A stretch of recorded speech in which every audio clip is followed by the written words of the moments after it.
This is a special pin, by the way. It was given to me by my director of the dance department at the Boston Conservatory when I graduated. And it is a leaf dipped in gold. And he told us to shine brightly and to always let our veins show through. So I had it all these years, and I thought, how appropriate for this occasion.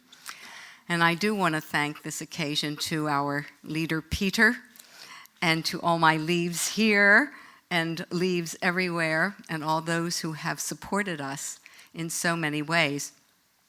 I thought I would be actually clever when Peter said, 7:49. I'm thinking, meaning of life. I'll write down the 49 things that give me my meaning to life, my life. And I realized that if I did that, Peter would take the hook, take me off the stage, because there was no way I could possibly get them all in.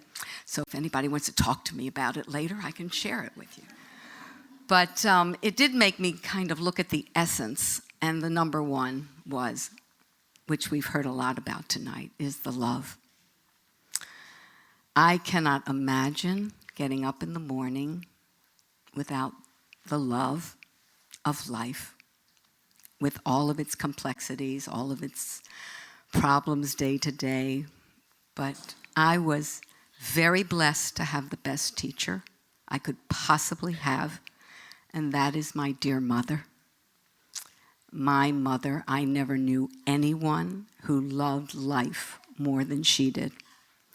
I could not even imagine, even when she was challenged later in her years, when her memory was going, she really knew what was going on. She might not have remembered something she said 5 minutes ago, but she knew at that moment what was going on. And we'd be driving in the car or something, and she'd say, "Oh my God, look at that look at those clouds, look at that sky." And I'd get out of my head, because I was in my head, of course, and I'd look and I'd go, "Oh my God, she's right. I mean, it's right here. It's always around us. It's always with us. We just have to be aware. We have to be present." And so I thank you, dear mother, for that. I thank, too, my family. Oh, my gosh, my husband, who is here tonight. I couldn't do it without him, so I want to thank you. My dear friends, and so many faces I do see here tonight, which is such a blessing, because my friends do mean so much to me. Really, it is the sweetness of a life to have people in your life that you care about and they care about you. So that's very important to me. I'm also, I think, somewhat perhaps like Peter, in a way, we enjoy giving other people the opportunity to have the platform. I'm usually doing that. I'm usually doing it for people who are maybe older, even older than me, or younger. But often in our society, those are the people who have the least opportunity sometimes to speak for themselves. And so I love to hear their stories. I love to hear what they have to say. And this also gives me meaning. I am very blessed, too, to be in this country at this time, even with all of the incredibly difficult things that are going on. And I do believe that freedom is so important, but it's just not to be taken for granted. And that's really important for us to know about. It's very, very important for us to know about, especially those who are very involved in creativity. I mean, this is a great place to be in this world at this time. There is a creativity that's going on, and we need that to continue, and we need that experience of that freedom to do our work and to spark others and let them spark us. I also have to tell you, I am really, really, really grateful for my health. I mean, I couldn't do anything if it weren't for my good health. So that is really important to me, which kind of gets me to the next part of our discussion here, something I didn't really want to face too much, about my death and passing. But before I get to that, I wanted to share with you about the chestnut. There is a very special thing about this chestnut, and it also means mastery and strength. Didn't know that, huh? I didn't know it either, so. And, oh, you did?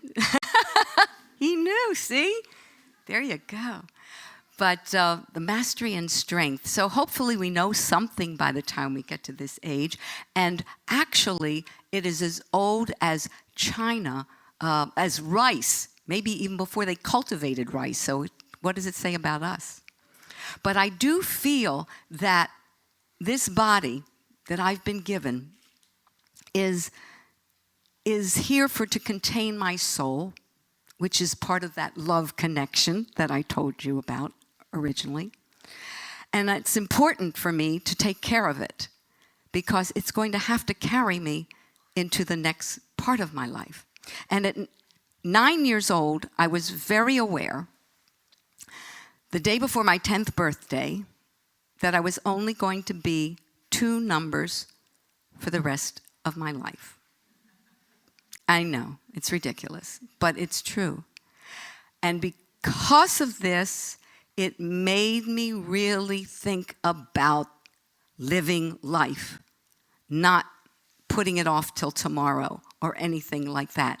This was all I had. So I try to pack it all in, and people who know me, they know, oh my God, she's doing more, that kind of thing. But it is really important for me to know that this is my life. And I also need to learn to let go, because that is the other lesson of life. I've got to let it all go. I got to let everything go. All of me, all of my friends, all of my family, everything. It's all got to be let go in order for me to move on to whatever that next place is. And so that's the lesson, is letting go. A big lesson and a hard one, but I'm trying. Can't even imagine not taking my next breath. I couldn't imagine not getting up the next day. The curiosity. So, what would I tell my 21-year-old self? Oh my gosh. I look back and I wish I had known some things, but I do think that the only constant in life is change. So no matter what is going on now, it's going to change. So whether it's really wonderful or not so great, don't worry about it. It's going to change, and go with that. Because life is truly an adventure. And everyone here, you are the authors of your adventure, and live it the best way you possibly can. Thank you.